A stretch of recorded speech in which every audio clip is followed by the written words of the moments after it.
My daughter screamed, "Pay your rent or get out." And I left. She did not know I owned the house. I secretly sold it for $840,000. When they started evicting her, she called me in a panic, but my response stunned her. My name is Bernard. I am 70 years old, and for 40 years I hunted financial criminals for a living. I tracked hidden assets. I exposed embezzlement. I sent men in $3,000 suits to federal prison. But the greatest thieves I ever encountered were not on Wall Street. They were sitting at my kitchen table eating the eggs I bought and drinking the coffee I brewed. Before I tell you how I evicted my own flesh and blood, please like and subscribe to the channel. Let me know in the comments if you have ever felt taken for granted by the people you sacrificed everything for. The morning started with the hiss of my coffee maker. It was a cheap plastic machine I had bought at a thrift store 5 years ago. It wheezed and sputtered on the countertop like a dying engine. That countertop was imported Italian marble. I knew exactly how much it cost, because I was the one who paid for it. I paid for the Viking range that had never cooked a decent meal. I paid for the sub-zero refrigerator that was currently filled with organic produce that would rot before anyone ate it. But to the two people sleeping upstairs, I was just a guest, a non-paying guest, a parasite. I poured the dark liquid into a chipped mug. My hands shook slightly, not from age, but from a simmering rage I had suppressed for 2 years. I looked around the kitchen. It was a magazine cover, pristine, white, cold. It lacked the warmth of the home I had shared with my late wife, Carolyn. That house had been full of laughter and the smell of baking bread. This house smelled of lemon cleaner and ambition. The silence shattered. Rachel stormed into the kitchen. My daughter was 38 years old, but she moved with the tantrum energy of a teenager. She was wearing a silk robe that cost more than my monthly medication budget. Her hair was wrapped in a towel, and her face was covered in an expensive green clay mask. She looked like a monster. In that moment, she acted like one too. She slammed a piece of paper onto the marble island. The sound echoed like a gunshot. "You left the heating on all night again," she shrieked. I looked at the paper. It was the electric bill. It was high. Seattle winters were unforgiving, and the basement where they forced me to live was essentially a concrete icebox. I used a small space heater to keep my joints from freezing. "Rachel," I began, my voice calm and practiced. "It gets down to 40 degrees in the basement.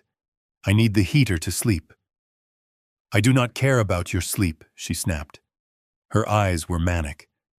"I care about this bill. Look at this number.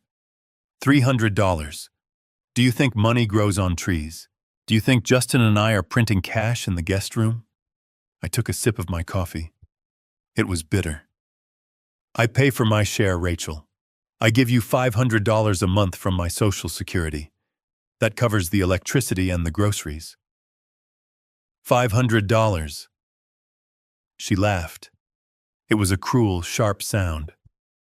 $500 does not even cover the water you use. You take 20-minute showers. You wash your old rags in my high-efficiency machine. You are bleeding us dry, Dad. She leaned over the counter. The green mask cracked as she sneered. "We had a meeting last night. Justin and I. We decided the rates are going up.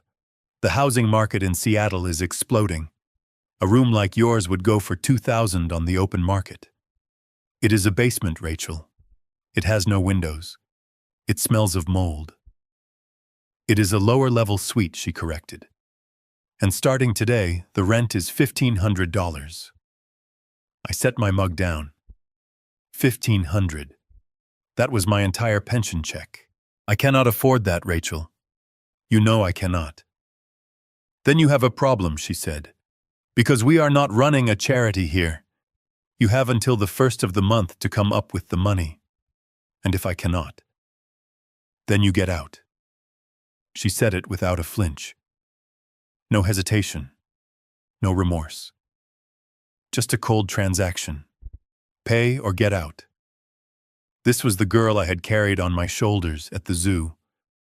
This was the girl whose college tuition I had paid by working weekends for a decade. This was the girl who sat by my side at Carolyn's funeral and promised we would take care of each other. That promise had expired the moment the notary stamped the deed to this house. I looked at her. Really looked at her. I did not see my daughter. I saw a stranger with greedy eyes. "Is that your final decision?" I asked. "It is," she said. She grabbed an apple from the fruit bowl, took a bite, and threw it in the trash. "Get a job. Sell some of your junk. I do not care how you do it. Just pay up." She turned and marched out of the room, leaving the bill on the counter. I picked it up. It was overdue. Just like every other bill in this house. They were not angry about the electricity. They were broke again. I was still holding the bill when Justin walked in. My son-in-law. He was 40 years old, but dressed like a 20-year-old tech mogul. He wore designer sweatpants and a tight t-shirt that showed off his gym muscles.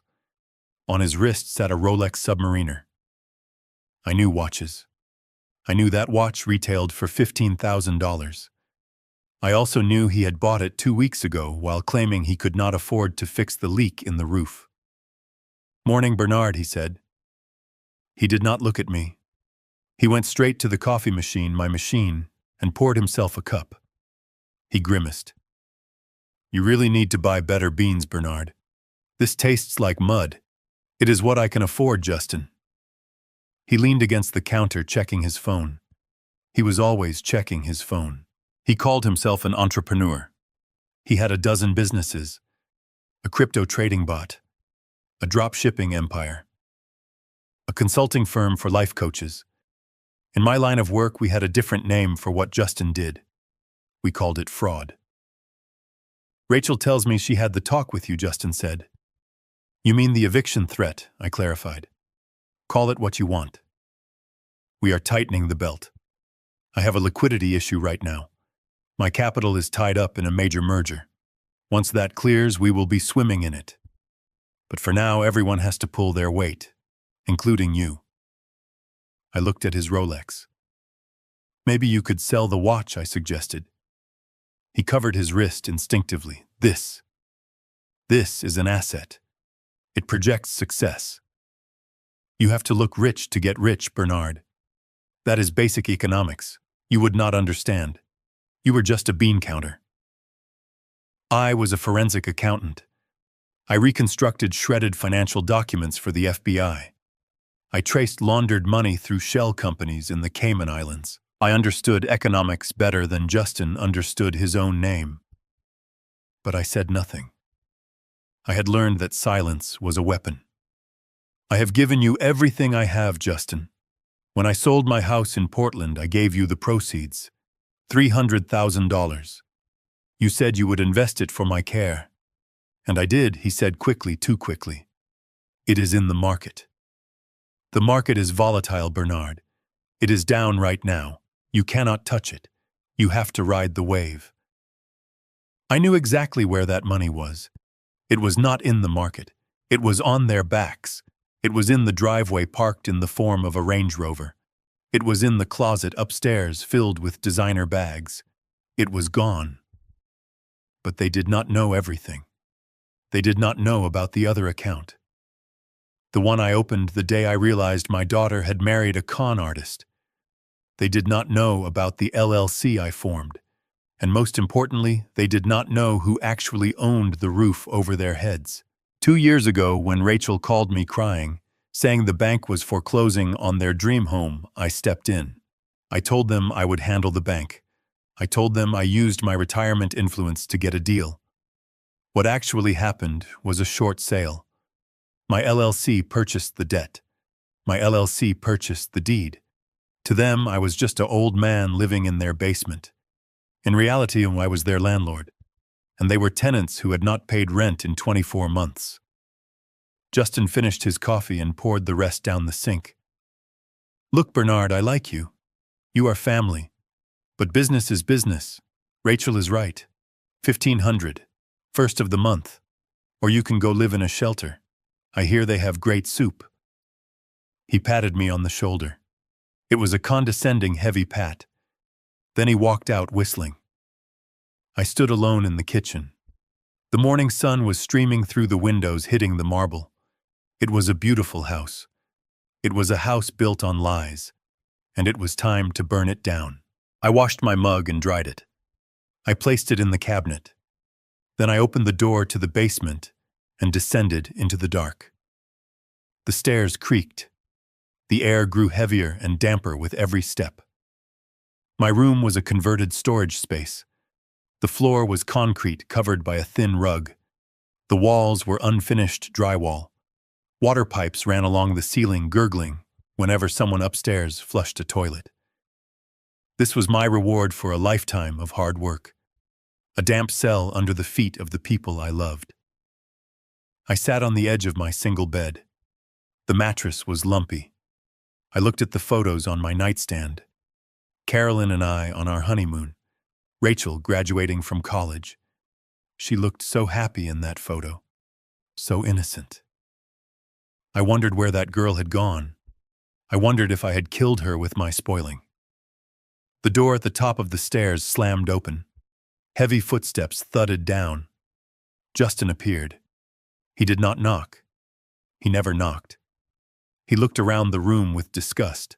Geez, Bernard, it smells like a wet dog down here. You need to open a window. There are no windows, Justin. Whatever. Look, I need a favor. Of course. You threatened to kick me out, and now you need a favor. I need you to sign something. He held out a clipboard. What is it? Just a residency agreement. My lawyer says we need it for tax purposes. Since you are living here, we can claim you as a dependent. It helps with the write-offs. I put on my glasses. I took the clipboard. I read the document. It was not a residency agreement. It was a co-signing document for a business loan. A loan for $50,000. He was trying to use my credit, which was impeccable, to secure more debt. I cannot sign this, Justin. This is a loan application. It is standard procedure, he lied. His face did not even twitch. It is just a formality. The bank needs a guarantor. You have assets. You have the pension. It is just a signature, Bernard. Help me out. If this deal goes through, I can lower your rent. Maybe even waive it for a month. He was bribing me with my own money. He was trying to shackle me to his sinking ship. I looked at him. I saw the desperation behind his arrogance. He was tapped out. The credit cards were maxed. The schemes were failing. He needed fresh blood, and I was the donor. No, I said. His smile vanished. What did you say? I said, no, I will not sign. He stepped closer. He invaded my personal space. He used his height to intimidate me. You living here is a privilege, Bernard. Not a right.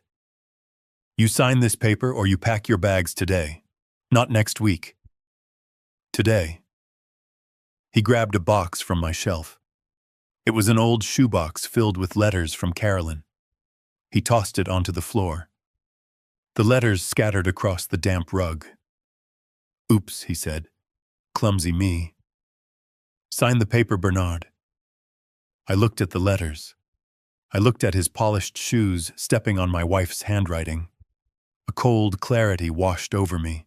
It was the same feeling I used to get right before I seized a criminal's assets. The moment of absolute certainty. I bent down. My knees cracked. I picked up the clipboard. Fine, I said. I will sign. I took the pen. I wrote my name. But I did not sign Bernard Vance. I signed with my left hand.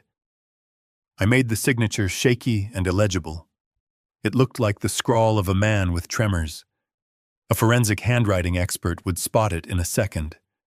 It would never hold up in court. And more importantly, I knew the bank he was using. I knew their compliance officer. One phone call, and this loan would be flagged for elder abuse fraud. Here, I said, handing it back. He snatched it. He grinned. See? Was that so hard? You are a good guy, Bernard. Dumb, but good. He turned and bounded up the stairs. He thought he had won. He thought he had trapped me. I waited until I heard the door close. Then I locked it. I knelt down and gathered Carolyn's letters. I dusted them off. I placed them gently back in the box. Then I reached under my bed and pulled out a small fireproof safe. I dialed the combination. Click, click, click. Inside was a single manila folder labeled Tax Returns 2015. I opened it. It was not tax returns. It was the deed to the house. The property at 452 Oak Ridge Drive. Owner, the Carolyn Trust. Trustee, Bernard Vance. I ran my finger over the seal. It was time. I pulled out my burner phone, the one I kept for emergencies. I dialed a number I had memorized. Patterson, I said when the voice answered. Bernard, it has been a while. Is everything all right? No, Patterson. It is time. Activate the protocol. Are you sure, Bernard? Once we start this, there is no going back. The family ties will be severed. They severed the ties a long time ago, I said. I want to sell, immediately. Cash offer only. I have a buyer lined up, Patterson said. We have been waiting for your signal. An investment firm looking for land value. They offer $840,000, as is. Quick close. Take it, I said. When do you want to execute the eviction, Patterson asked. Immediately. But I want to do it my way. I hung up. I sat in the dim light of the basement. I listened to the footsteps above me. Rachel was walking in heels. Click, clack, click, clack. She was probably pacing. Probably waiting for Justin to tell her the loan was approved. They were celebrating their victory. They had no idea they were standing on a trapdoor. I stood up and walked to the corner of the room where I kept my tools. I picked up a screwdriver. I looked at the water heater. It was the one thing in the house I had actual access to. If I was going to be evicted, I was going to make sure the property was up to code for the new owners. And I happened to know that the relief valve on this particular unit was faulty. A slight adjustment, and the hot water would stop flowing upstairs. Rachel wanted a hot bath. She was going to get a cold shower. I made the adjustment. Then I began to pack. I did not pack everything. I only took what mattered. My documents, my photos, my few suits from the old days. I left the clothes Rachel had bought me from the discount bin. I left the old furniture. I heard a scream from upstairs. Dad. The water is freezing. What did you do? I smiled. It was the first genuine smile I had felt in years.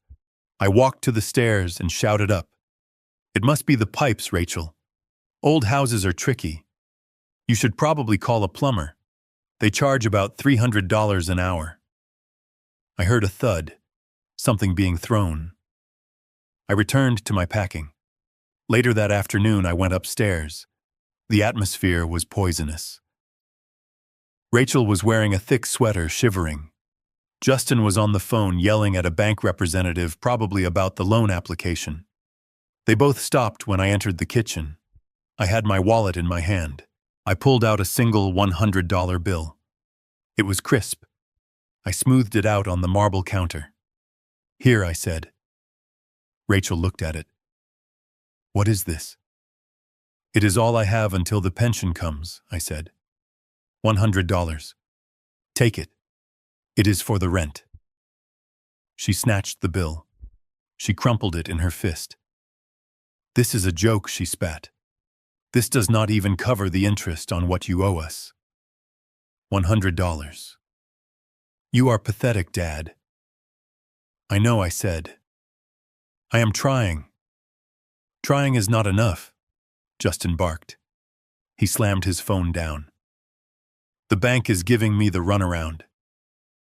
I need cash, Bernard. Real cash. Do you have any hidden accounts? Any savings bonds? Anything? I shook my head. Nothing. You have it all. He looked at me with pure contempt. Then you are useless, he said. You are a leech. You eat our food, you use our heat, and you give us $100. He got up and walked over to me. He poked me in the chest. Tomorrow, he said. Tomorrow I want the rest. 1,400. I do not care if you have to sell a kidney. Get the money, or I am throwing your boxes on the lawn. I looked at him. I looked at my daughter. She was counting the $100 bill, checking to see if it was counterfeit. She did not even look at me. Okay, I said softly. Tomorrow. I turned and walked to the basement door. Where are you going? Rachel asked. To find the money, I said. Good, she said. Don't come back without it. I went down the stairs. I closed the door. I locked it. I did not look for money. I sat on my bed and waited for nightfall. At midnight, I heard them go to sleep. The house settled. I picked up my phone. I dialed a number for a 24-hour storage facility. This is Unit 402, I whispered. I need a pickup. Immediate. Yes. The side entrance. I spent the next hour moving my boxes to the bulkhead doors that led to the backyard. I moved silently. A lifetime of avoiding waking a baby had trained me well. A lifetime of hunting criminals had trained me to leave no trace. The van arrived at 2 a.m. The driver was discreet. We loaded the boxes in silence. When the van left, I was standing in an empty room. The basement was bare. Just the bed frame and the stained rug. I took a Sharpie from my pocket. I walked to the wall. On the unfinished drywall right where Justin would see it when he came down to scream at me, I wrote a message. Termination of tenancy. Effective immediately. P.S. The landlord has sold the building. I left the key on the bed. I walked up the bulkhead stairs into the cool Seattle night. It was raining. A light mist that soaked my coat. I did not mind. It felt like a baptism. I walked down the driveway, past the Range Rover, past the manicured lawn I had paid for. I did not look back. I walked 2 blocks to the gas station where I had called a cab, whereto the driver asked. The airport, I said. You going somewhere nice? Florida, I said. I hear the weather is warm and the pests are manageable. As the cab pulled away, I checked my phone. A notification from Patterson. Sale confirmed. Funds wired. Notice to vacate will be served to occupants at 0900 hours. I closed my eyes and listened to the rhythm of the tires on the wet pavement. Rachel and Justin were sleeping in a house they thought they owned. They were dreaming of the money they thought they would get from me. They were about to wake up to a nightmare, and I was flying first class to Miami. This was just the beginning. The house was sold. The eviction was coming. But the real lesson was yet to be taught. They thought the loss of the house was the worst thing that could happen to them. They were wrong. The IRS audit I had secretly triggered was going to make homelessness look like a vacation. But that is a story for when I land. For now, I watched the city lights fade away. My daughter told me to pay or get out. I paid. And now I was out, and I took the ground beneath their feet with me.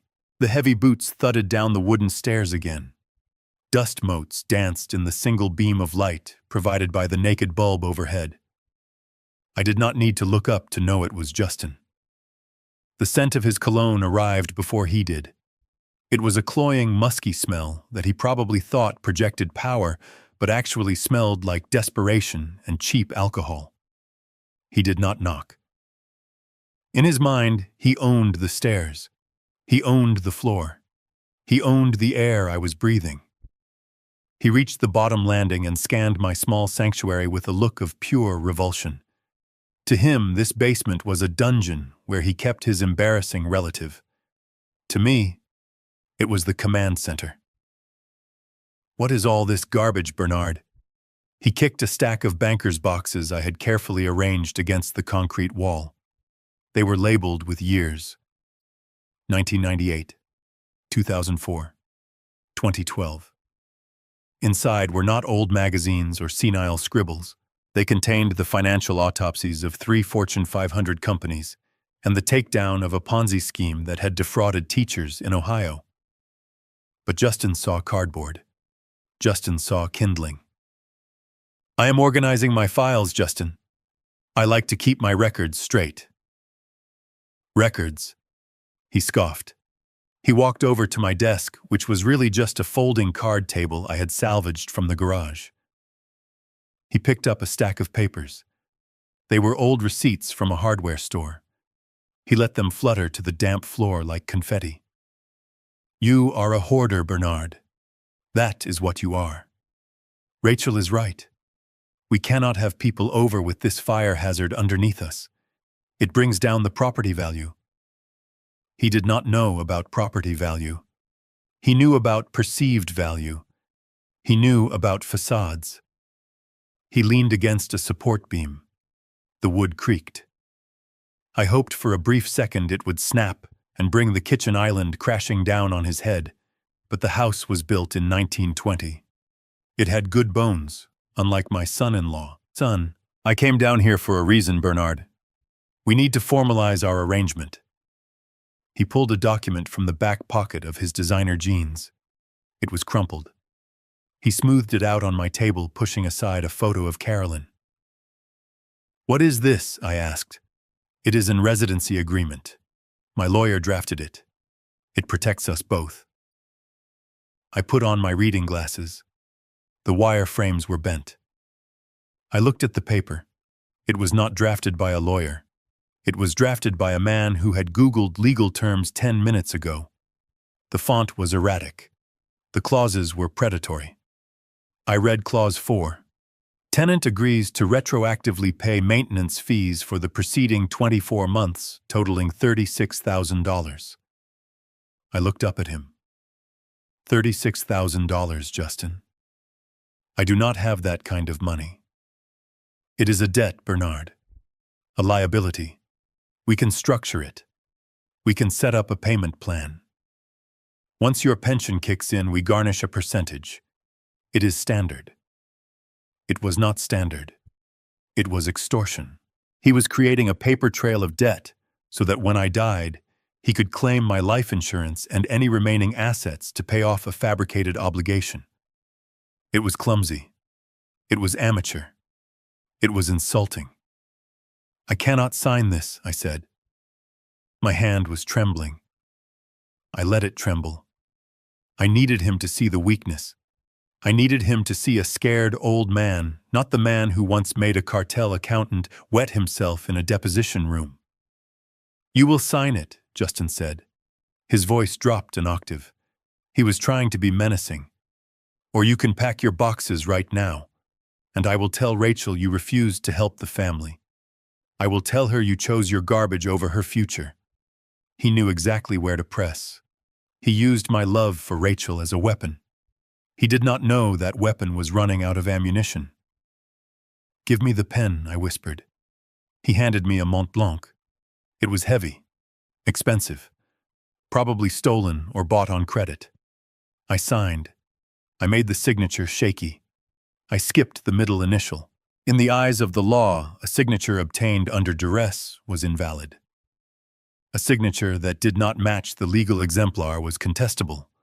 I was signing a piece of toilet paper as far as I was concerned. "Good choice, Bernard." Justin snatched the paper back. He checked the signature. He smiled. It was the smile of a wolf that had just cornered a rabbit. "While you are down here cleaning up your mess, try to find anything of value. Old coins. Stamps. We need liquidity, Bernard. The market is squeezing me." He turned to leave, but his coat caught on the edge of a box. A file spilled out. It was a folder labeled Internal Revenue Service. Audit Guidelines. Justin kicked the papers aside. "Look at this. Tax codes from the 90s. Useless. You are living in the past, old man." He turned and walked up the stairs. I watched him go. I watched the way his shoes hit the treads. I watched the sway of his arm. And then I looked at his wrist. He had rolled up his sleeves earlier. The Rolex Submariner was gleaming in the low light. He thought I was just looking at a shiny object. He thought I was jealous. I was not jealous. I was analyzing. I closed my eyes and replayed the image of the watch in my mind. It was a reference when ceramic bezel, oyster steel. Current market value roughly $15,000 on the gray market. But it was not just a watch. It was a receipt. Justin had told Rachel he was broke. He had told me that he needed my pension for groceries. He had told the bank he had zero liquidity. So where did $15,000 come from? I looked at the floor where he had kicked the papers. Among my old tax files was a piece of paper that had fallen from Justin's pocket when he pulled out the residency agreement. He had not noticed. He was too busy gloating. I picked it up. It was a thermal receipt from a gas station. But on the back there were scribbles, numbers, LLC Alpha, 4K, Beta, 6K, Gamma, 5K. I recognized the handwriting. It was Justin's. I sat down on my bed. My mind shifted gears. The trembling in my hands stopped. The fog of the tired old father cleared away. I was back in the office. The fluorescent lights of the agency were humming in my memory. Justin was not just a bad investor. He was laundering money. I looked at the watch in my memory again. 2 weeks ago, he claimed he had landed a consulting gig with a startup in Austin. He said they paid him in equity. You cannot buy a Rolex with equity in a private company. You need cash. He was moving money. I pieced it together. He was using the address of this house, my house. He was registering shell companies, Alpha, Beta, Gamma. He was likely taking small business loans or grants using false pretenses and then funneling the cash out below the reporting threshold. Structuring. That was the term. Breaking down large deposits to avoid the $10,000 alert to the IRS. He bought the watch to wear the money. It was a classic low-level move. You cannot keep $10,000 in the bank if you're claiming bankruptcy, but you can wear it on your wrist.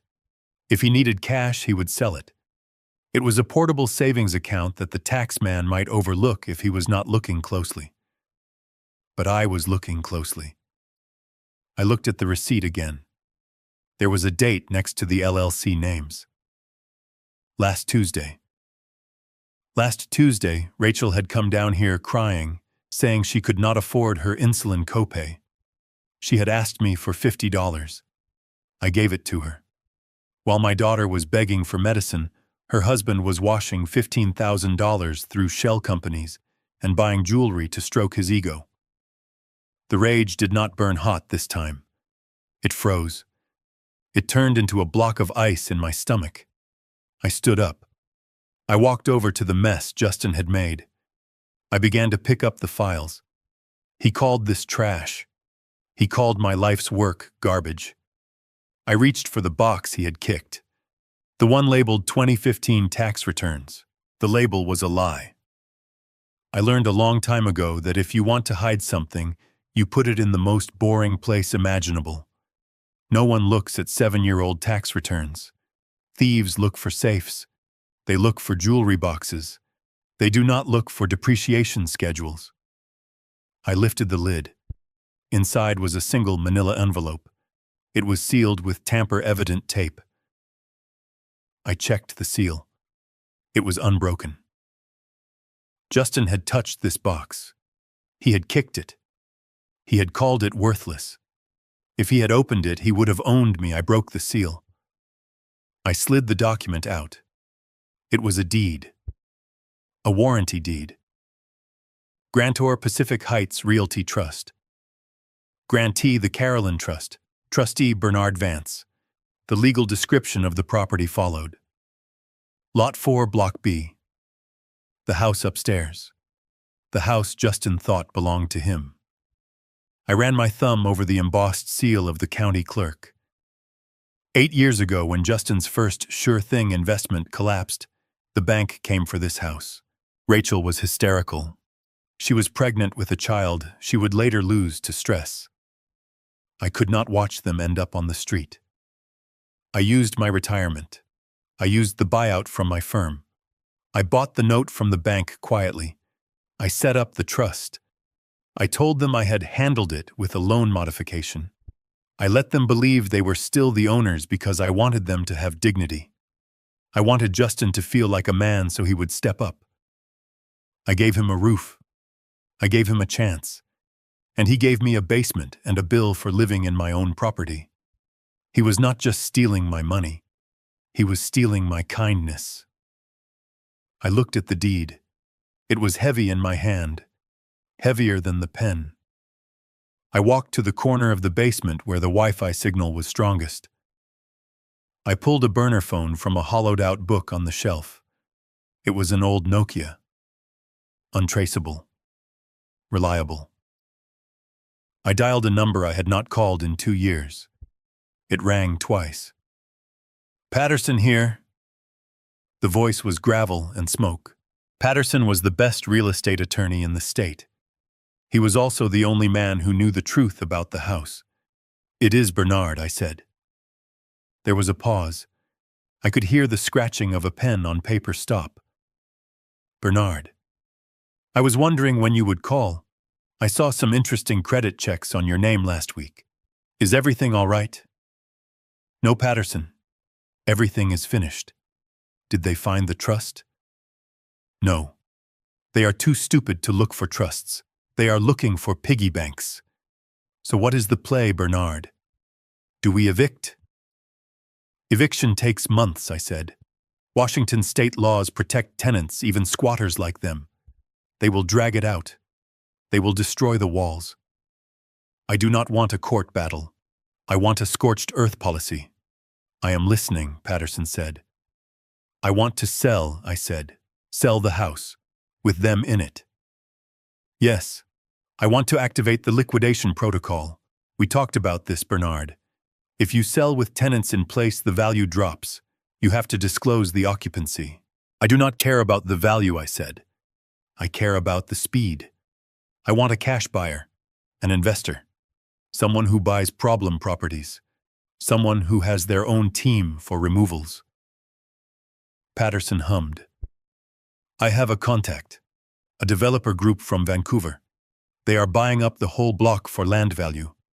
They want to tear it down and build condos. They do not care about the condition of the interior. They do not care about the tenants. They just want the dirt." "How much?" I asked. "Market is hot.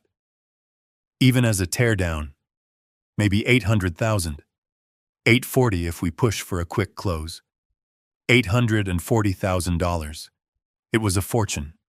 It was enough to buy a condo on the beach in Florida and live out my days drinking mojitos."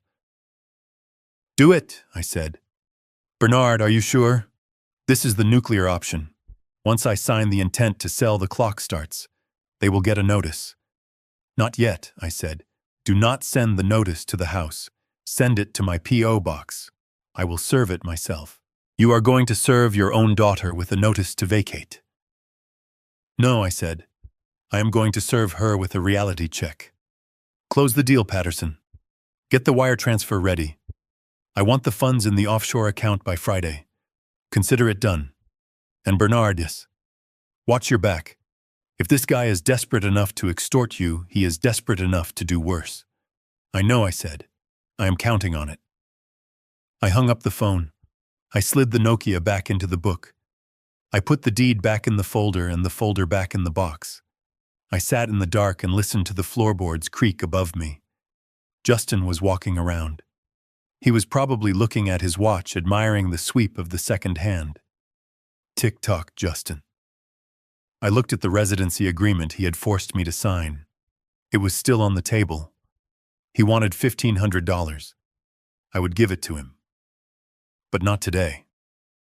I stood up and walked to the fuse box on the wall. It controlled the power for the basement and the sub pump.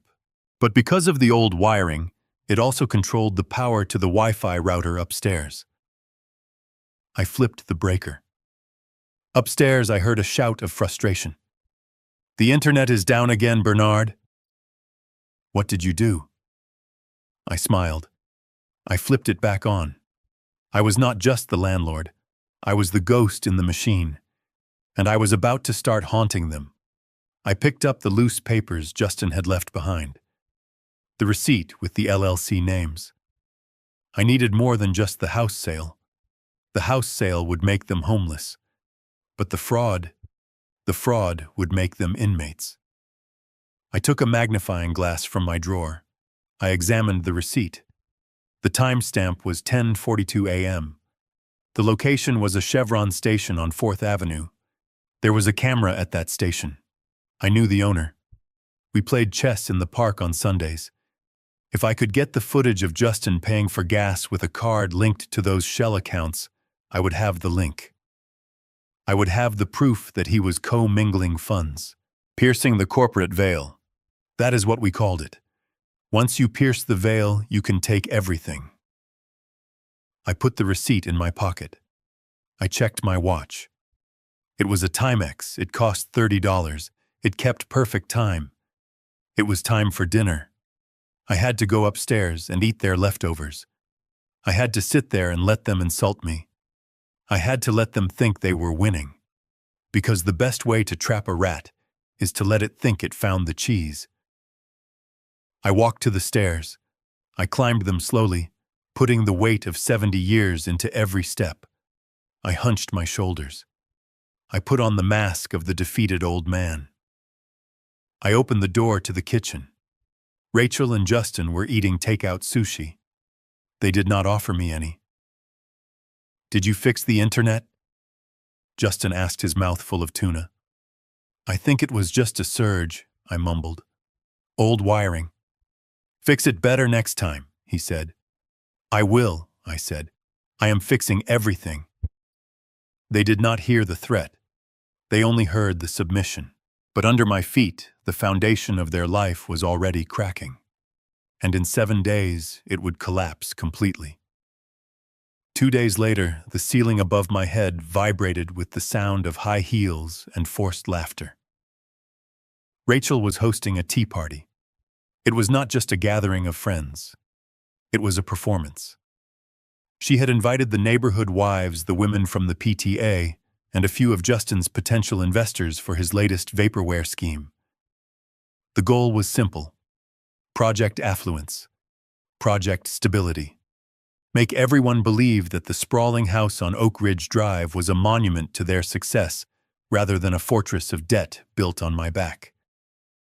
I was downstairs in the empty basement, sitting on the edge of the bed frame I had stripped bare.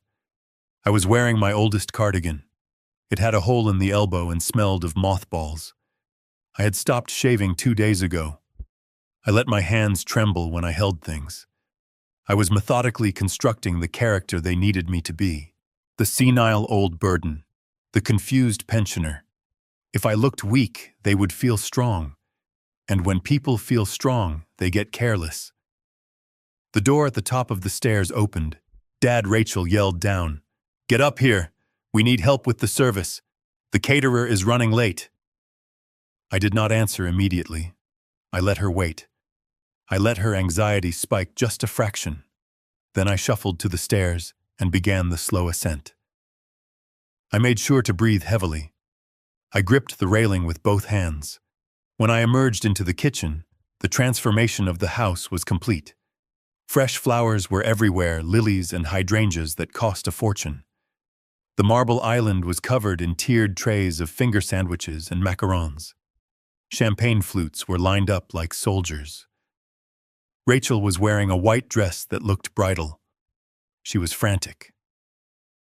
"Put this on," she hissed, thrusting a white apron at me. "And try not to spill anything. Just walk around with the tray. Smile. Do not talk. If anyone asks, you are just helping out. Do not mention the basement.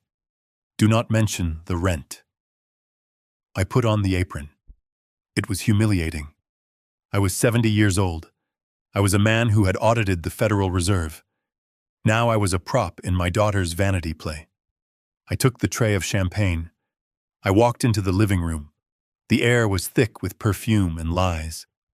"Oh, Rachel, your home is just exquisite," one woman cooed, touching the drapes. "The light in here is magical." Rachel beamed. "Thank you. We have done so much work to it. Justin has such an eye for design. We are thinking of knocking out that wall to expand the solarium next year." I walked past them offering drinks. My hand shook the glasses clinking together. "Careful, Bernard," Justin whispered as I passed him. He was wearing a navy blazer with gold buttons, looking like a yacht captain who had lost his boat. "Do not embarrass us." I moved through the crowd. I listened.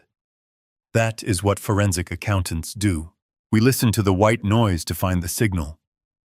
"Did you hear about the school board elections?" one woman asked. "I heard Rachel is running for treasurer." Another whispered. "Can you imagine? She has such a head for numbers." I almost dropped the tray. My daughter, who could not balance a checkbook, wanted to manage the school budget. The delusion ran deep. Then the doorbell rang. It was a sharp, authoritative sound. Not a social call. Rachel froze. She looked at the clock. It was 2 in the afternoon. "Who is that?" she asked Justin. "Is it the caterer?" "I do not know," Justin said. "I will get it." "No," I said. My voice was raspy. "I will get it. I am the help, remember." I shuffled to the door before they could stop me. I opened it. Standing on the porch was Patterson. He was wearing a charcoal gray suit that cost more than Justin's car. He held a leather briefcase. Flanking him were 2 men. One was tall and thin with a laser measuring tool clipped to his belt. The other was broad-shouldered, holding a tablet. They looked like undertakers for buildings. "Can I help you?" Rachel asked, rushing up behind me. She put a hand on my shoulder, trying to steer me away, trying to hide her embarrassment at having an old man answer the door. Mr. Patterson looked at me. He did not blink. He did not smile. He played his part perfectly. "Good afternoon," he said. "I am attorney Samuel Patterson, representing the Carolyn Trust." Rachel frowned. "The Carolyn Trust? What is that?" Patterson adjusted his glasses. "The owner of this property, ma'am. We are here for the scheduled structural assessment and pre-sale inspection." The room went silent. The chatter of the tea party died instantly. 30 women turned to look at the door. Rachel turned pale. She laughed a high-pitched, nervous sound. "I think you have the wrong house," she said. "We own this house. My husband and I." Patterson pulled a document from his briefcase. It was thick. It was bound in blue legal paper. "According to the county recorder and the deed of trust, this property at 452 Oak Ridge Drive is held by the Carolyn Trust. I am the administrator. These gentlemen are investors. We are conducting a walkthrough to assess asset value for liquidation." "Liquidation," Rachel whispered. The word tasted like ash in her mouth. Justin appeared at her side. He looked at Patterson, then at me, then at the document. I saw the gears turning in his head. He was a con man. He knew how to spin a disaster. He grabbed Rachel's arm and squeezed it hard. He leaned in and whispered loud enough for me to hear. "Honey, play along. It is the legal structure Dad set up. Remember, when he saved the house, he must have put it in a trust for tax purposes. This is just a formality." He looked at Patterson and flashed his salesman smile. "Ah, yes, of course. The trust. My father-in-law Bernard handles the paperwork. We were just confused by the timing. We are in the middle of an event." Patterson did not smile back. "Our schedule is tight, sir. The investors flew in from Vancouver. We need to see the foundation, the load-bearing walls, and the mechanical systems. It will take 30 minutes. Justin looked at the guests. He looked at Rachel. He was cornered. If he kicked them out, he admitted he did not know who owned his own house. If he let them in, he risked exposing the rot. "Please come in," Justin said, sweeping his arm grandly. "We have nothing to hide. It is a solid investment. Top of the line." Patterson stepped over the threshold. The investors followed. They did not look at the guests. They looked at the walls. They looked at the floorboards. They looked at the house like butchers looking at a cow. I closed the door. I shuffled behind them. Rachel turned to her guests. Her face was a mask of panic barely covered by foundation. "Just a boring appraisal, everyone," she announced. "Refinancing, you know. Expanding the empire. Please enjoy the macarons." She grabbed my arm. "What is going on, Dad?" she hissed. "Why is there a trust? Why are they here?" I looked at her with my cloudy, confused eyes. "I do not know, Rachel," I mumbled. "I signed some papers years ago. Carolyn wanted you safe. Maybe the bank changed its mind." Justin pulled her away. "It is fine," he whispered to her. "This is good. If they are appraising, it means there is equity. We can cash out. We can get a loan against the trust. Just charm them, Rachel. Make them think the house is worth $1 million. He was so greedy. He saw a shark and thought it was a dolphin coming to give him a ride. The tour began. We moved to the kitchen. The investors tapped the marble. "Nice finish," one said. I shuffled forward. I picked up a cloth and started wiping a spot on the counter. "Be careful," I said, my voice trembling. "The seal is broken here. Water gets in. It smells like mildew when it rains." Rachel glared at me. "It does not smell," she snapped. "Dad is confused." The investor made a note on his tablet. Potential water damage in substrate. We moved to the living room. The guests parted like the Red Sea, watching the men in suits inspect their sanctuary. Patterson pointed to the fireplace. "Gas insert," he noted. I coughed. "The pilot light is faulty," I wheezed. "Sometimes you smell gas in the middle of the night. We have to keep the windows open." Justin stepped in front of me. "We are getting that serviced next week," he said quickly. "Just a minor adjustment." The investor sniffed the air. "Ventilation issues. Safety hazard." We went upstairs. Rachel followed us, hovering nervously. She tried to block the door to the master bedroom. "It is a bit messy," she said. Patterson opened the door. The room was lavish, but I walked straight to the window. I pulled back the heavy velvet curtain. "Look at the view," I said, pointing. "You can see the whole city." I also pointed to the window frame. The wood was black. Rot. "The condensation is bad up here," I said. "The double-pane seals failed years ago. It gets very cold." Rachel looked like she wanted to strangle me. "Dad, stop touching things," she hissed. The investors looked at the rot. They looked at the ceiling, where a faint water stain from the roof leak Justin had ignored was spreading. "Roof needs replacing," the tall investor said. $20,000 minimum." Justin laughed nervously. No, it is just a cosmetic stain." "Old paint." I tapped the wall with my knuckle. It sounded hollow. "Termites," I whispered. "I hear them scratching at night. Or maybe it is rats." The investor looked at me. He looked at the wall. He took out a small knife and poked the drywall near the baseboard. It crumbled.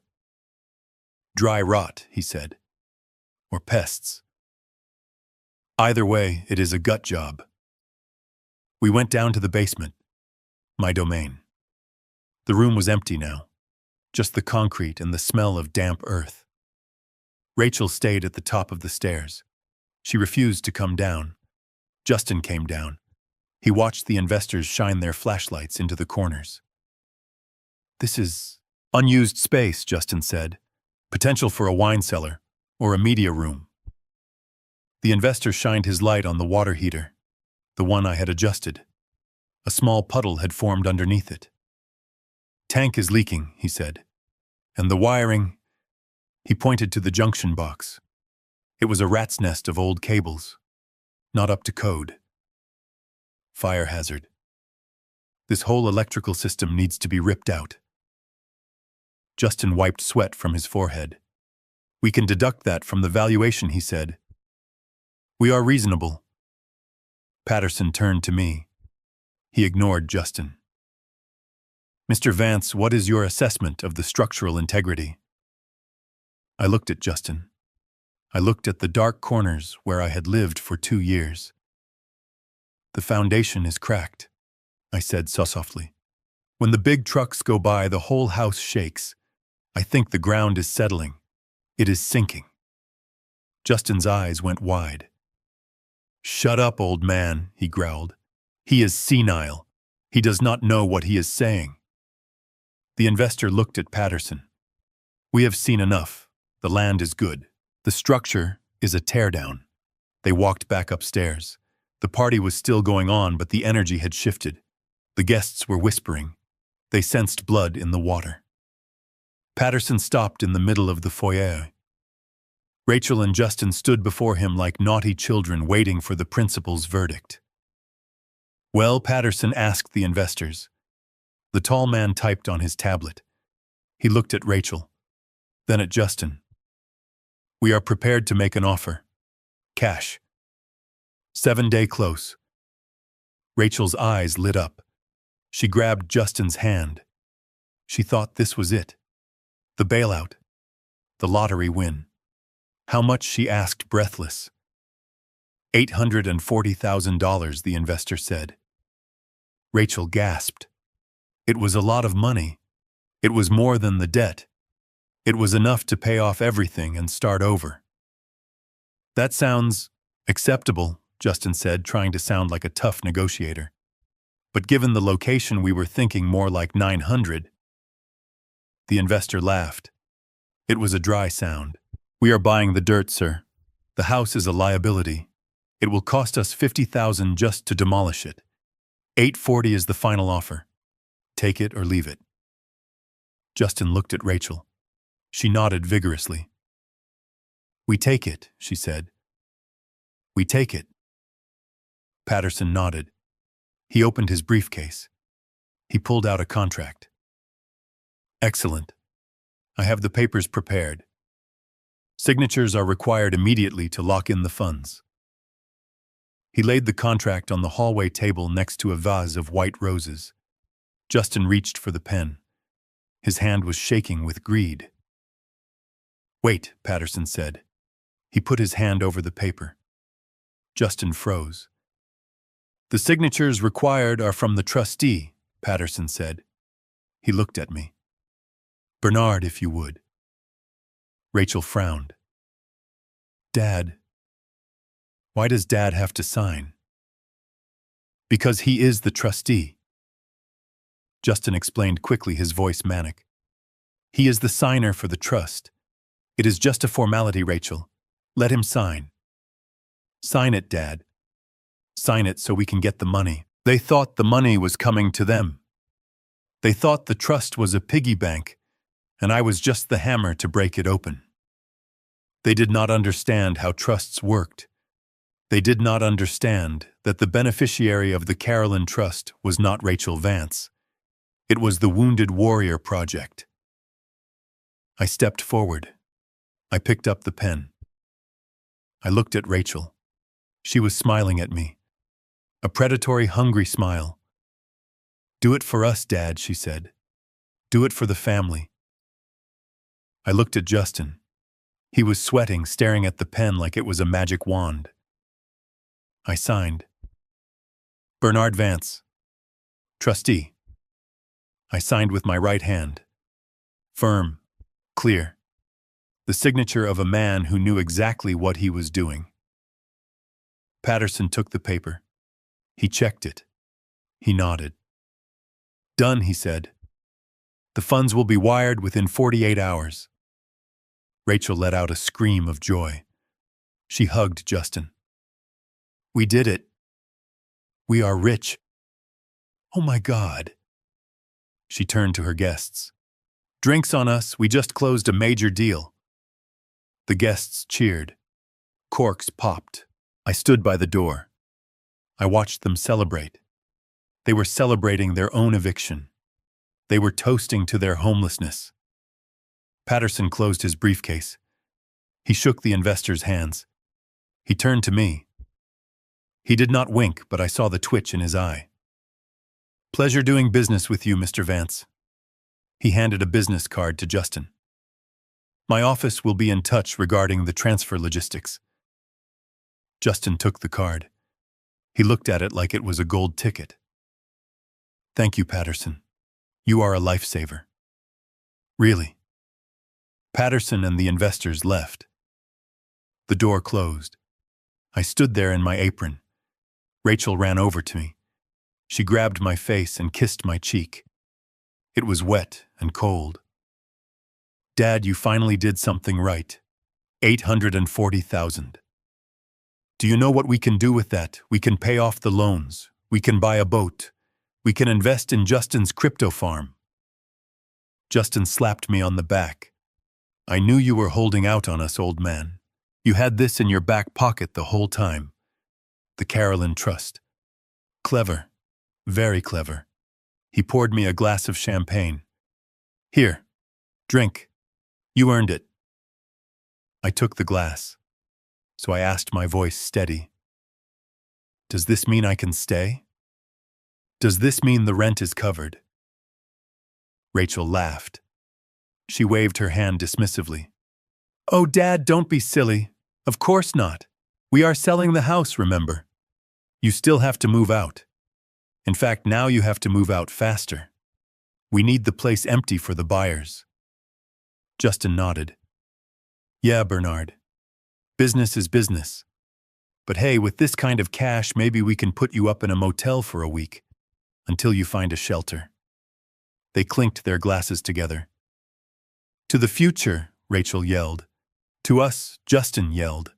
I looked at the champagne bubbles rising in the glass. They were like little pockets of hope rising and bursting. I did not drink. I placed the glass on the table. "I have to go pack," I said. "Good idea," Rachel said, turning back to her friends. "Chop chop." I walked to the basement door. I descended into the dark. They were upstairs, planning how to spend my money. They were dividing the spoils of a war they did not know they had lost. They thought the 840,000 was theirs. They thought the wire transfer was going to their joint account. They did not know that Patterson had the routing number for the charity. They did not know that the only thing coming to them in 48 hours was a sheriff with a notice to vacate. And they definitely did not know about the other document I had slipped into Patterson's briefcase along with the signed deed. The forensic audit of Justin's shell companies, the proof of tax evasion, the paper trail that linked his investments to illegal gambling debts. I sat on my bed. I listened to the party. Let them dance, I thought. Let them drink the expensive wine. Because tomorrow the hangover was going to be lethal. I picked up my burner phone. I sent a text to the private investigator I had hired weeks ago. Phase 3 complete. Bait taken. Prepare the package for the IRS. I put the phone away. I looked at the empty room.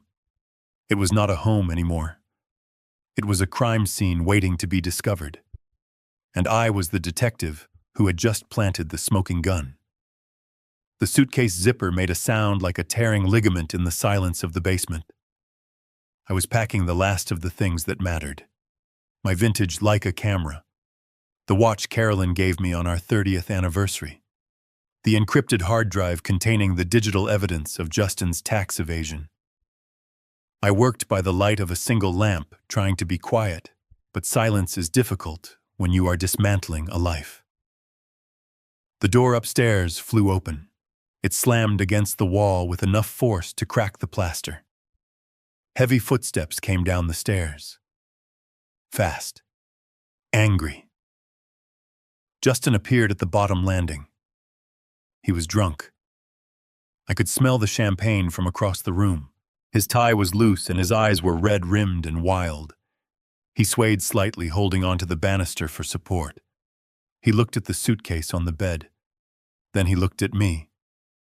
"Going somewhere, Bernard," he slurred. "I am preparing to leave Justin, as requested." He stumbled forward. He kicked the suitcase. It slid off the bed and hit the floor with a heavy thud. The Leica inside rattled. "You are packing the good stuff," he said. "I saw you. You are taking the camera. You are taking the jewelry. You think you can just walk out of here with family assets." "They are my assets, Justin." He laughed. A wet, ugly sound. "Nothing is yours, old man. You live under my roof. You eat my food. Everything in this house is collateral against the debt you owe us. $36,000, remember. You signed the paper." He bent down and ripped the suitcase open. He started throwing my clothes onto the damp floor. My shirts, my socks. He was looking for something. He was looking for money. He was convinced I had a stash of cash hidden in the lining. He grabbed my travel wallet. He tore it open. A boarding pass fell out. It fluttered to the ground, landing face up. Justin picked it up. He squinted at it in the dim light. Then his eyes went wide. "First class," he whispered. "Delta One. Seattle to Miami." He looked at the price printed on the receipt I had foolishly tucked inside. $4,200. He looked at me. The vein in his forehead bulged. "You told me you were broke," he said, his voice rising to a scream. "You told me you could only afford $100 for rent. You let Rachel cry about the bills. You let me beg the bank for a loan. And you have $4,000 for a plane ticket. I saved for it, Justin. It is my exit strategy." "Exit strategy." He threw the ticket in my face. "You are holding out on us. You have a hoard. Where is it, Bernard? Where is the rest of the money?" He lunged at me. He grabbed the lapels of my cardigan and shoved me back against the concrete wall. My head hit the stone. A sharp pain shot down my neck. "Tell me where the money is," he screamed. Spittle flew onto my face. "I have nothing for you," I said calmly. He raised his hand. He slapped me. It was not a punch. It was a slap. Disrespectful. Dismissive. It stung my cheek and rattled my teeth. My glasses flew off my face and skittered across the floor. I stood there. I tasted blood on the inside of my lip. I did not raise my hand to defend myself. I did not push him back. I just looked at him. I recorded the assault in my mind, filing it away with the rest of the evidence. Assault on a senior citizen. That was a felony enhancer. Justin looked at his hand. He looked surprised for a second, then empowered. He liked it. He liked hitting me. Rachel came down the stairs. She was wearing her silk robe again, holding a glass of wine. She saw me against the wall. She saw the clothes on the floor. She saw the red mark forming on my face. She did not ask if I was okay. She did not yell at her husband. She looked at the ticket on the floor. "First class," she said, reading it. $4,000. She looked at me with cold, reptilian eyes. "You liar," she hissed. "You selfish, greedy liar. We are drowning in debt, Dad. We are losing everything.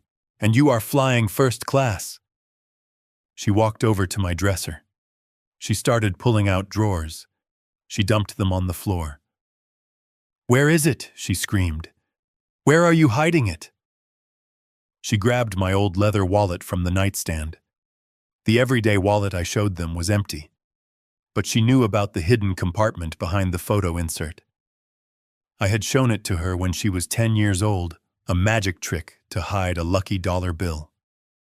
She ripped the leather. Something fell out. It hit the concrete with a heavy metallic clink. It did not sound like plastic. Rachel froze. She picked it up. It was a card. Black, made of anodized titanium. It was heavy in her hand. American Express Centurion. The black card. Invitation only. No spending limit. The room went silent. The only sound was the dripping of the water heater I had sabotaged. Rachel looked at the card. Then she looked at me. Her mouth hung open. "This is real," she whispered. "I saw this on TV. Only billionaires have this." Justin snatched it from her hand. He held it up to the light. "It has his name on it," he said. "Bernard Vance." He looked at me with a mixture of awe and pure hatred.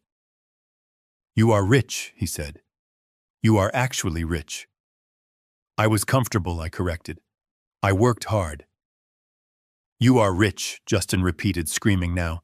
"And you let us live like peasants. You let us worry about the electric bill. You watched me humiliate myself with those investors today while you had this in your pocket." He was shaking. He was high on the discovery. He held the card like it was the Holy Grail. "We are taking this," he said. "You cannot use that, Justin," I said. "It is biometric. It will trigger a fraud alert." "Liar," Rachel spat. "You are lying again to protect your hoard. We know the PIN, Dad. It is your birthday. It is always your birthday. Or maybe it is Mom's birthday. We will figure it out." "We are going to the mall," Justin said. "We are going right now. The shops are open until 9. We are going to buy everything we deserve." He grabbed Rachel's hand. "Come on, babe. We are celebrating. The house sale is pending and now we have an unlimited expense account." "But Dad..." Rachel started looking at me. "Screw him," Justin said.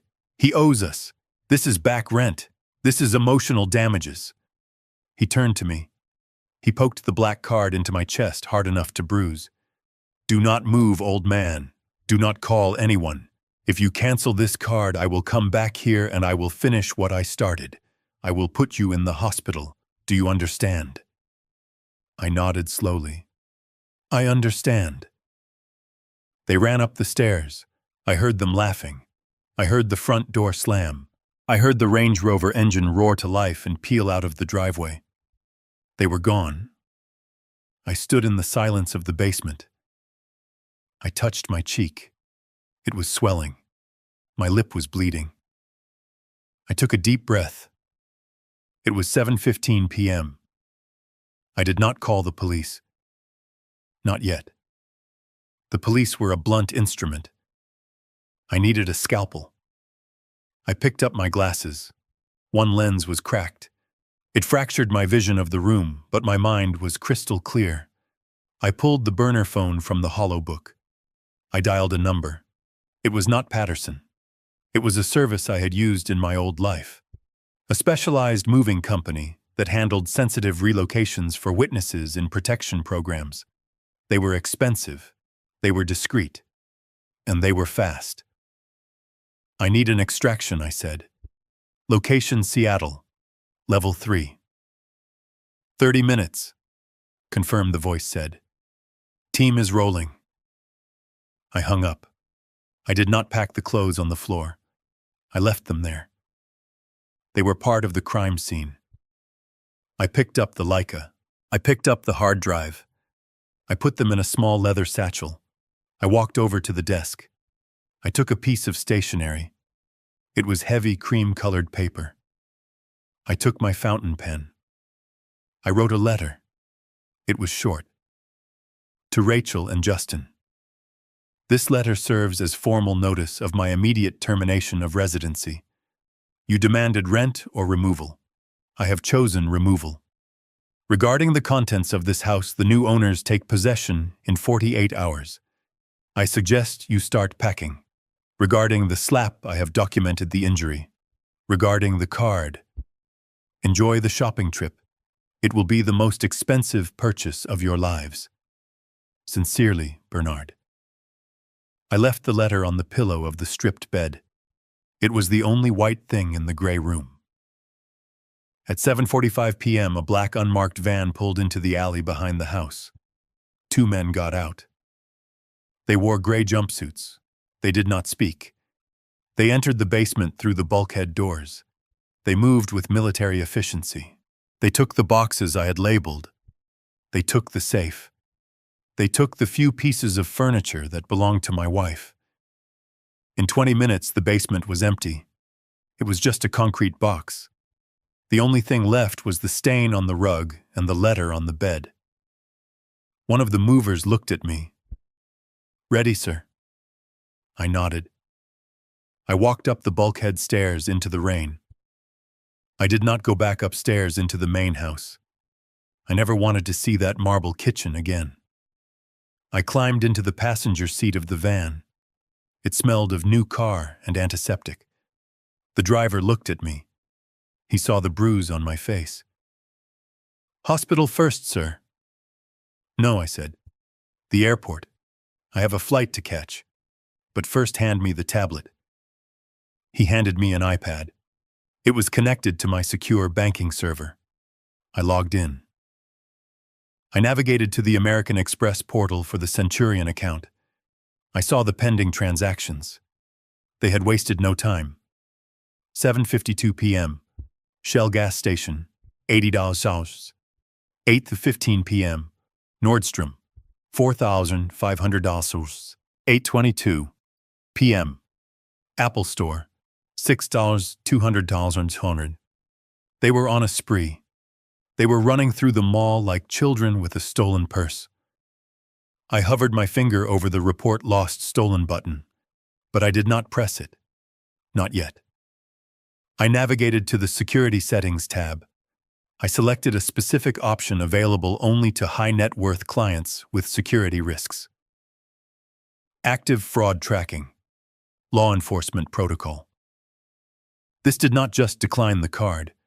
It flagged the geolocation of the transaction and alerted the local authorities of a felony in progress involving identity theft and grand larceny. It turned the credit card into a tracking beacon for the police. I waited. A new transaction popped up. 8:35 p.m. Louis Vuitton, $5,800. I pressed the button. Alert active. Local PD notified. I sat back in the seat. The van merged onto the highway heading south toward SeaTac Airport. I watched the rain streak the window. Justin and Rachel were standing in a Louis Vuitton store right now. They were probably holding bags. They were probably feeling like kings. They were looking at themselves in the mirrors, imagining a life of endless luxury funded by the old man they had beaten and discarded. They did not know that the silent alarm had just tripped at the precinct. They did not know that the credit card terminal was currently flashing a call center do not honor code that instructed the clerk to stall them. And they did not know that I was watching the little red dot on the map blinking at the mall. I touched my cheek. It throbbed. "That slap cost you 5 years, Justin," I whispered to the glass. The driver glanced at me. "Music, sir." "Jazz," I said. Something slow. The van glided through the dark. I closed my eyes. The nightmare of the basement was over. The nightmare of the courtroom was about to begin for them. I was leaving. I was done being the victim. I was done being the father. I was the forensic accountant again. And I had just closed the case file. The red dot on my tablet screen stopped moving. It hovered over the exact GPS coordinates of the Louis Vuitton flagship store in downtown Seattle. I was sitting in a van miles away heading toward freedom, but in my mind I was standing right next to them. I knew exactly what the inside of that store looked like. I knew the smell of treated leather and pretension. And I knew exactly how Justin and Rachel were behaving. They walked through the glass doors like they owned the building. Justin was strutting. The alcohol from the champagne toast earlier had settled into a buzz of invincible arrogance. He was wearing his blazer, but his shirt was untucked, a deliberate affectation of a man who thinks he is too rich to care about rules. Rachel was clinging to his arm, her eyes scanning the shelves, not for things she liked, but for things that were expensive. She wanted logos. She wanted the monogram canvas that screamed to the world that she had arrived. A sales associate approached them. Her name tag probably said Sarah or Emily. She was young, dressed in black, exhausted by a day of dealing with people who had more money than manners. She saw Justin's disheveled state. She saw the manic look in Rachel's eyes. She hesitated.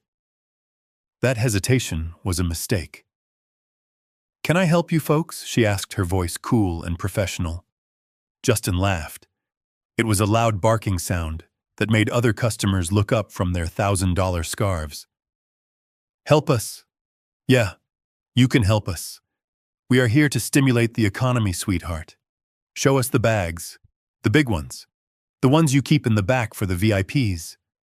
The girl blinked. "Sir, the floor models are displayed right here." Justin waved his hand dismissively. "I do not want floor models. I want the limited editions, the exotics. My wife here deserves the best. We are celebrating a major acquisition. Real estate. Big numbers. You would not understand." He was projecting. He was trying to fill the room with a success he did not possess. Rachel pulled away from him and walked toward a display case. She pointed a manicured finger at a Capucine's bag made of crocodile leather. "I want to see that one," she demanded. The associate cleared her throat. "Ma'am, that bag is $25,000. Rachel turned on her. Her face twisted into a sneer, the same expression she had used when she told me to pay rent or get out. "Did I ask the price?" she snapped. "I asked to see it." "Do you know who we are? Do you know who my father is?" She was using my name.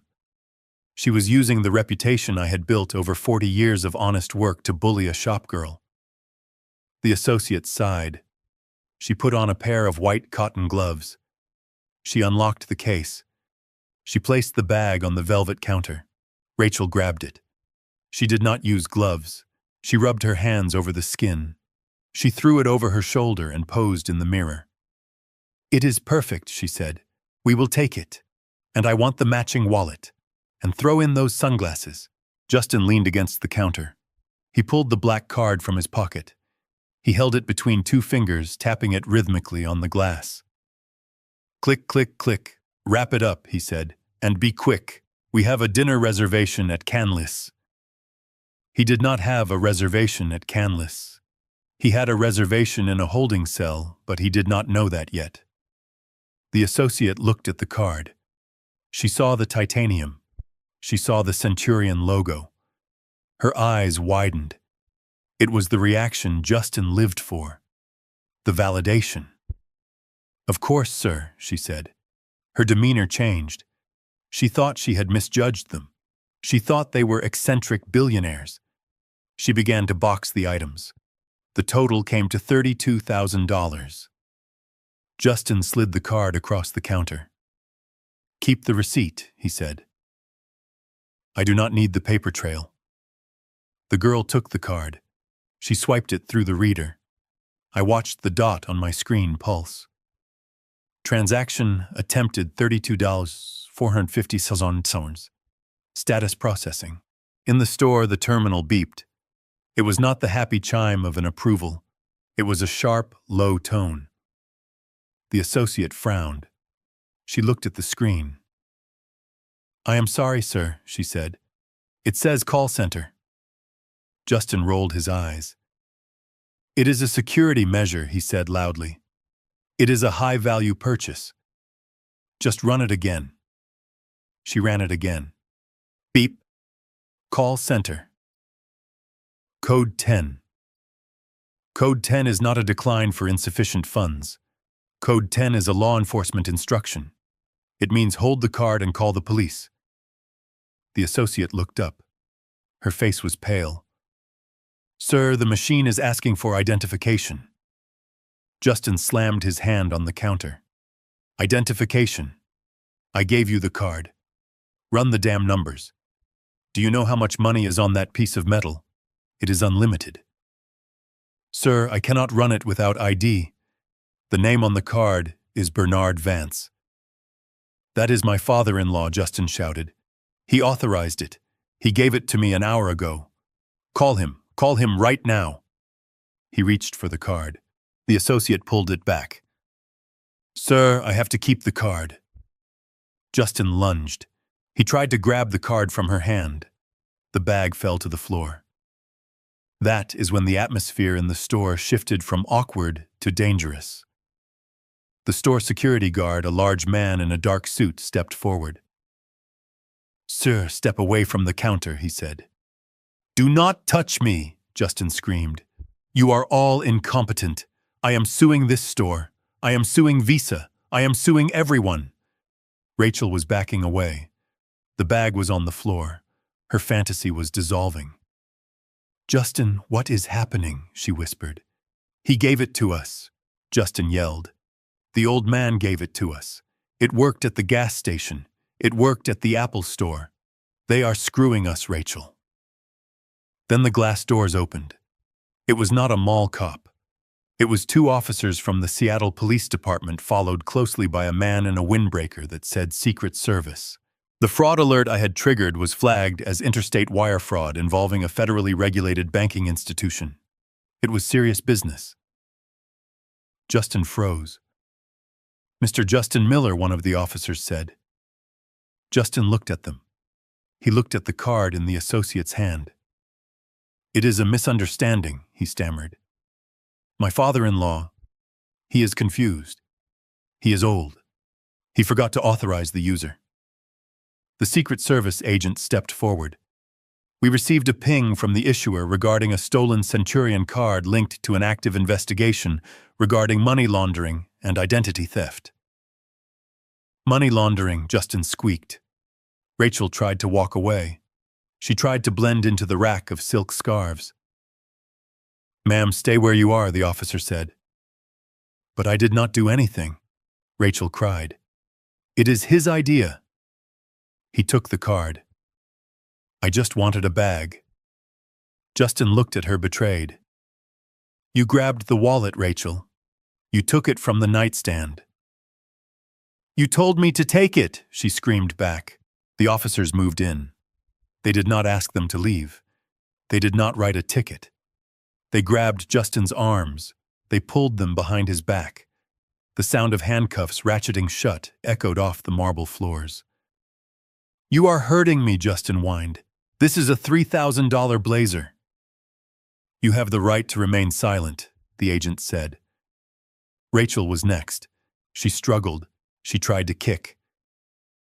My dad owns this town, she screamed. My dad will destroy you. Your dad is the one who called us ma'am, the officer said. They were marched out of the store, past me the display cases, past the staring customers. They were paraded through the mall. The people they wanted to impress were now filming them with iPhones. The video would be on TikTok within the hour. Entitled couple arrested at Louis Vuitton. They were shoved into the back of a squad car. The lights flashed red and blue against the rain-slicked pavement. I watched the red dot on my screen move. It left the mall. It traveled down the highway. It stopped at the King County Jail. I closed the laptop.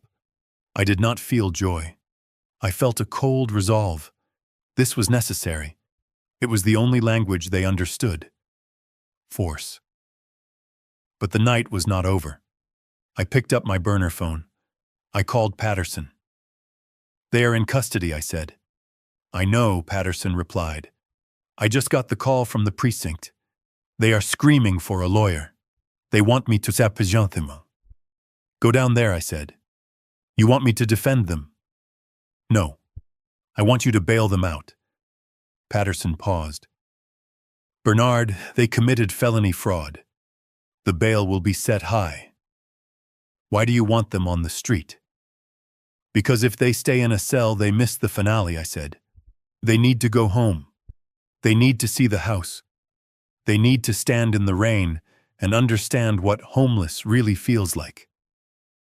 Post the bond, Patterson. Use the retainer I left you. Get them out tonight. You are a cold son of a gun, Bernard. I learned from the best, I said. 2 hours later, the heavy steel doors of the precinct opened. Justin and Rachel stumbled out. They looked wrecked. Justin's blazer was wrinkled and stained. Rachel's mascara was running down her face in black streaks. They had been processed, printed, and booked. They were free on bond, but they were not free. Patterson was waiting for the SMEM in his car. He did not get out. He rolled down the window. "Get in," he said. They climbed into the back seat. They smelled like jail soap and fear. Patterson.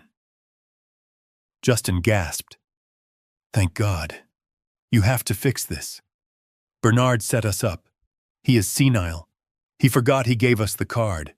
We need to sue him for false imprisonment." Patterson did not look at them in the rearview mirror. He just drove.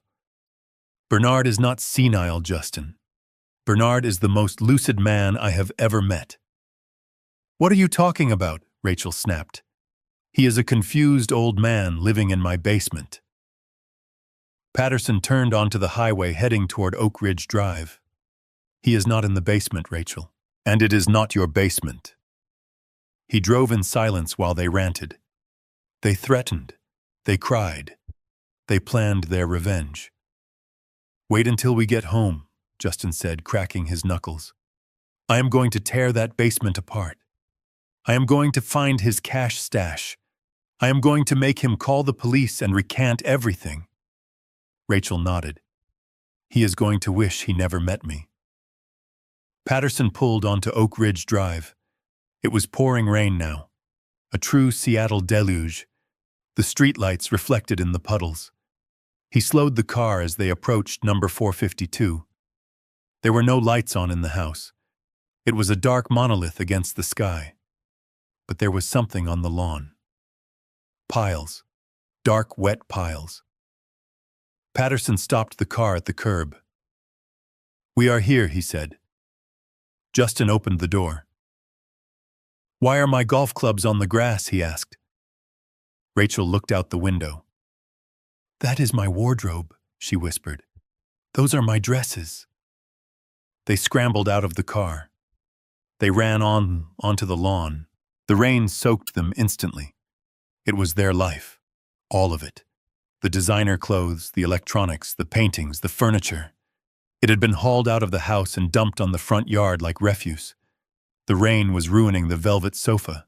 The mud was seeping into the mattress. "What is happening?" Rachel screamed. "Who did this?" They ran to the front door. Justin jammed his key into the lock. He turned it. It did not move. He jiggled it. He kicked the door. "Open, damn you!" he shouted. The lock had been changed. It was a heavy-duty deadbolt now. Rachel ran to the window. She peered inside. "It is empty!" she screamed. "Justin, the house is empty. The furniture is gone. Dad's stuff is gone." A truck engine rumbled in the driveway. A large pickup truck with a construction logo on the side was idling near the garage. A man stepped out. He was wearing a yellow raincoat and holding a clipboard. He looked like he was made of granite. He walked over to them. He shined a flashlight in their faces. "Can I help you?" he asked. His voice was deep and unfriendly. "This is our house," Justin yelled. "Someone broke in. Someone changed the locks. Call the police." The man looked at his clipboard. "This property is owned by the Vancouver Development Group. Closed on it this afternoon. Deed recorded at 4:55 p.m. "No," Rachel shrieked. "That is a lie. My father owns this house. Or the trust. Or whatever." The man shook his head. Previous owner sold it. Cash deal. Part of the contract was immediate possession. Vacant on closing. He shined the light on the pile of wet clothes. "We cleared out the abandoned property. We are scheduling demo for Monday. You folks are trespassing." "Trespassing." Justin lunged at the man. "You cannot do this. We have rights.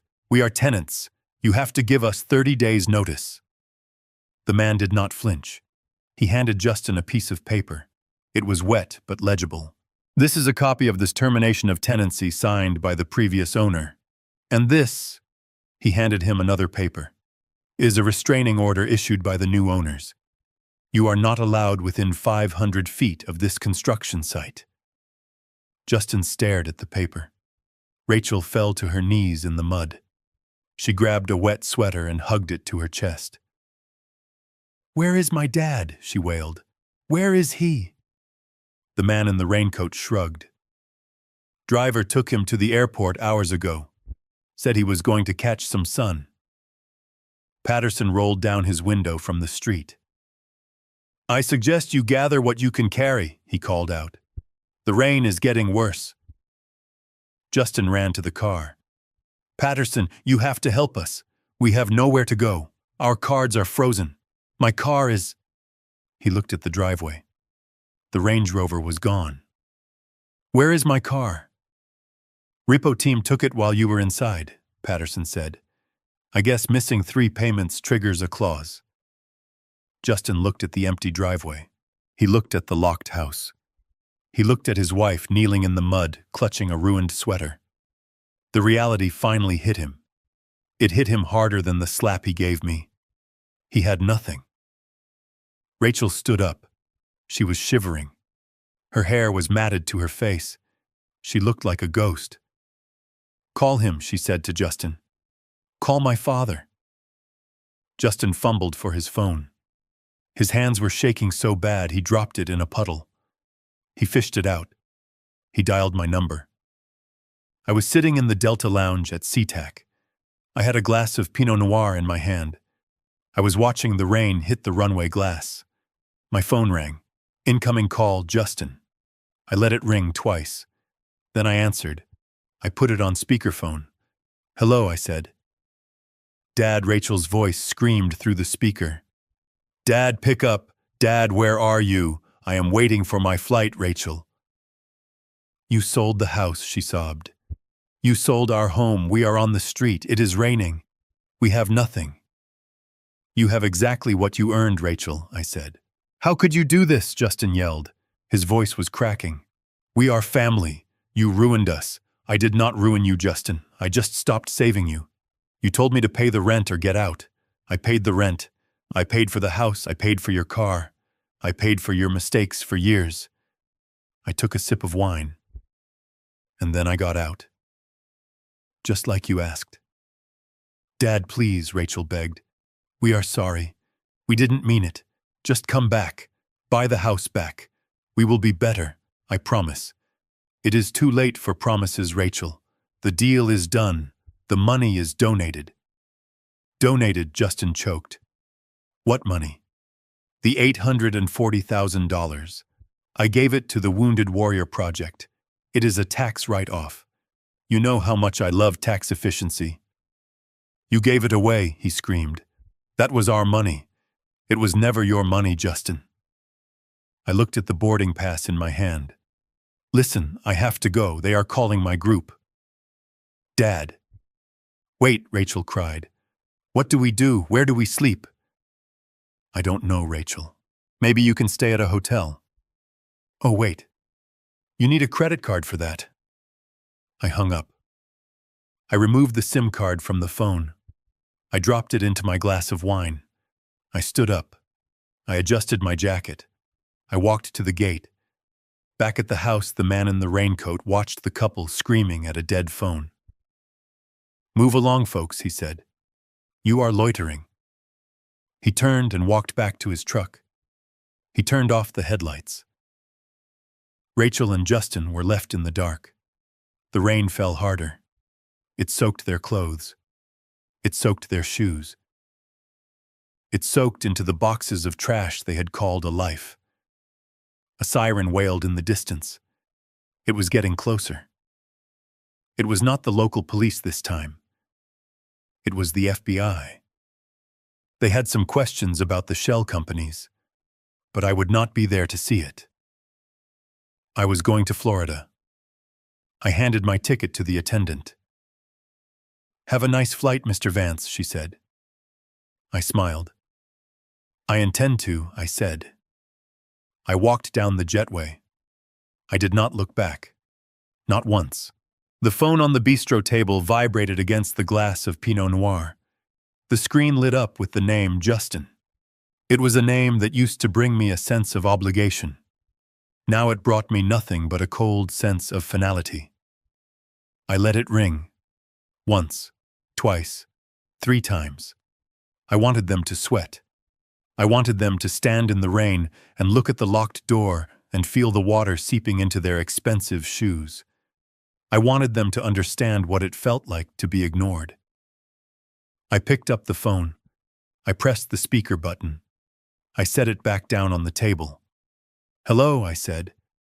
The sound that came out of the speaker was not human. It was a shriek, a raw, guttural noise of panic and rage. "Dad! Dad, where are you? Why is the house locked? Why are my clothes on the lawn?" It was Rachel. She sounded like she was drowning. In a way, she was. She was drowning in the reality I had constructed for her. "I am at the airport, Rachel," I said calmly. "I told you. I am going to Florida." "You sold the house," she screamed. "The man said you sold the house. That is illegal. You cannot sell our house. It is our house, Dad. We have rights. We have squatters' rights. We have tenants' rights. You have no rights, Rachel," I said. "You had a lease, a verbal lease, and you violated it every single month for 8 years. You told me to pay the rent or get out. So I terminated the tenancy. And since I am the landlord, I decided to liquidate the asset." "You are the landlord." She choked on the words. "What are you talking about? The bank owns the house. Justin said the bank owns it. Justin is a liar, Rachel. I thought you knew that by now." I heard a scuffle on the other end of the line. The phone was snatched away. Heavy breathing filled the speaker. "Listen to me, old man," Justin shouted. His voice was cracking. He was terrified. "I am going to find you. I am going to sue you for every penny you have. You committed fraud. You misrepresented the ownership. You entrapped us." "I did not entrap you, Justin. I saved you. 8 years ago, when you gambled away the down payment, I bought the debt. I put the house in the Carolyn Trust. I named myself the trustee. I let you live there for free. I let you pretend you were a big shot. I let you drive a Range Rover while I took the bus. I took a sip of wine. It was dry. Excellent. And how did you repay me? You put me in a cellar. You charged me rent to live in my own property. You stole my credit card. You slapped me in the face." I paused. I let the silence stretch across the miles. "That slap was a mistake, Justin. It was a tactical error. You woke up the forensic accountant, and the accountant has balanced the books. Where is the money?" Justin demanded. He ignored the history lesson. He ignored the morality. He went straight for the cash. That is who he was, a shark that only saw blood. The investor said $840,000. "Where is it, Bernard? Transfer it. Transfer it to Rachel's account right now, and we will forget this happened. We will let you come back. We will give you the guest room, the one with the window." I laughed. It was a genuine laugh. It drew the attention of a businessman sitting at the next table. He looked at me over his laptop. I nodded to him. "You think I want the guest room?" I asked. "You think I want to live in your house?" "Justin, the money is gone." "Gone? What do you mean gone?" "You closed 3 hours ago." "I donated it," I said. There was a silence on the line so profound, it felt like the phone had died. "You what?" Rachel whispered in the background. "I donated it," I repeated. "The entire net proceeds, $840,000. I wired it directly from escrow to the Wounded Warrior Project. It is a charity for veterans, Rachel. Men and women who actually sacrificed something. Men and women who understand honor. Unlike you." "You gave away our inheritance," she screamed. "You gave away my money." "That was my money, Dad. I am your daughter. How could you do this to me?" "I need that money. We have debts, we have loans." "I know about the debts, Rachel. I know about the credit cards. I know about the car payments. And I know about the shell companies. Justin went quiet. The background noise of the rain seemed to get louder. What do you know about the companies? He asked. His voice had dropped. The bluster was gone. The fear was back. Alpha, beta, gamma, I recited. I know you registered them using my address. I know you used my social security number as the guarantor without my permission. I know you have been structuring deposits under $10,000 to avoid currency transaction reports. I took another sip of wine. I audited your trash, Justin. Literally. I found the receipts. I found the ledger you thought you burned. You are sloppy. You are a sloppy criminal. And in my line of work, sloppy criminals are my favorite kind. They make the paperwork so much easier. You cannot prove anything, he stammered. That is hearsay. It is evidence I corrected, and I did not just keep it for myself. What did you do? Justin whispered. I compiled a file, I said. A very thick, very detailed file. It contains the forensic reconstruction of your finances for the last 5 years. It connects the loans, the shell companies, the credit card fraud, and the tax evasion. It connects the Rolex on your wrist to the PPP loan you took out for a business that does not exist. I looked at my watch. I sent that file to a friend of mine this afternoon. Special Agent Miller. He works for the Criminal Investigation Division of the IRS. He operates out of the Seattle field office. He is very aggressive. He hates tax cheats almost as much as I hate ungrateful children. No, Justin moaned. No, no, no. Bernard, please. You cannot do that. That is federal prison. That is 10 years. It is closer to 15 with the enhancements for elder abuse and identity theft, I said. Rachel was crying now, hysterical sobbing. Dad, please stop. Call him back. Tell him it was a mistake. We will do anything. We will sign whatever you want. Just stop this. I do not want to go to jail. I cannot go to jail, Dad. I am your little girl. You stopped being my little girl when you told me to get out of my own house, Rachel. You stopped being my daughter when you watched your husband hit me and then rifled through my pockets like a common thief. But I am sorry, she wailed. I am so sorry. Sorry is a feeling, Rachel. It is not a currency. You cannot pay your debts with sorry. And you have a lot of debts. I could hear sirens in the background on their end. Faint at first, then getting louder, rising over the sound of the rain. Do you hear that, Justin? I asked. He did not answer. He was breathing hard, hyperventilating. That is not the eviction squad, I said. That is the FBI. Identity theft involving a credit card across state lines falls under their jurisdiction. The Secret Service handles the credit card fraud, but the FBI handles the rest. I imagine they are pulling up to the curb right about now. Justin dropped the phone. I heard it hit the wet grass. I heard him running. I heard Rachel screaming his name. Justin, wait. Do not leave me. I heard the squawk of a police loudspeaker. It was distorted by the distance and the water, but the message was clear. Federal agents, stay where you are. Show us your hands. I picked up my glass. I swirled the wine. I could have hung up then. I could have walked away. But I wanted to hear the end. I wanted to hear the sound of the handcuffs. It was a sound I had heard 1,000 times in my career, but this time it was personal.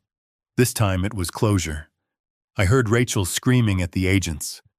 My father did this. It is a misunderstanding. Call him. He is on the phone. I heard footsteps crunching on the gravel. Someone picked up the phone. Hello, a voice said. Gruff. Professional. This is Bernard Vance, I said. Mr. Vance, this is Special Agent Miller. We received your packet. We have secured the suspects. Good, I said. The evidence regarding the shell companies is on the encrypted drive I left in the safe deposit box at Wells Fargo. The key is in the envelope I mailed to your office. We have it, Mr. Vance. Thank you for your cooperation. We will need a formal statement when you return. I am not returning, Agent Miller. I am retired. You have everything you need.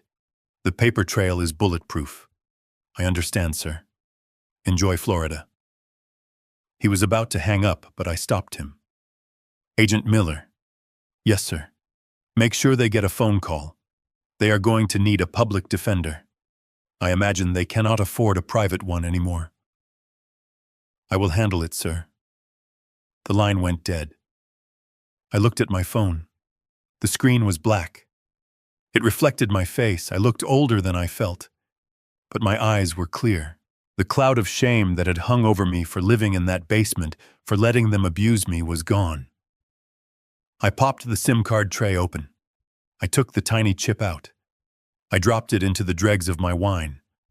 I stood up. I picked up my leather satchel. The boarding announcement chimed over the speakers. Delta Flight 4992 to Miami. Now boarding first class. I walked to the gate. I handed my boarding pass to the attendant. She scanned it. It beeped green. Welcome aboard, Mr. Vance. Seat 2A. I walked down the jet bridge. The tunnel was cool and quiet. I stepped onto the plane. The cabin smelled of leather and possibilities.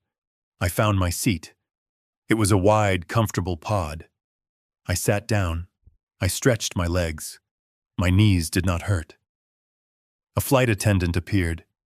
She held a tray. Champagne before takeoff, sir. I looked at the glass. It bubbled just like the cheap stuff Justin had poured me 3 days ago. But this was different. This was bought with my money. This was drunk in freedom. Yes, I said. Thank you. I took the glass. I held it up to the window. Outside, the rain was lashing against the fuselage. Seattle was crying. It was washing away the dirt. Somewhere in the city, my daughter was sitting in the back of a federal vehicle. She was cold. She was wet. She was scared. She was finally facing the consequences of a lifetime of entitlement.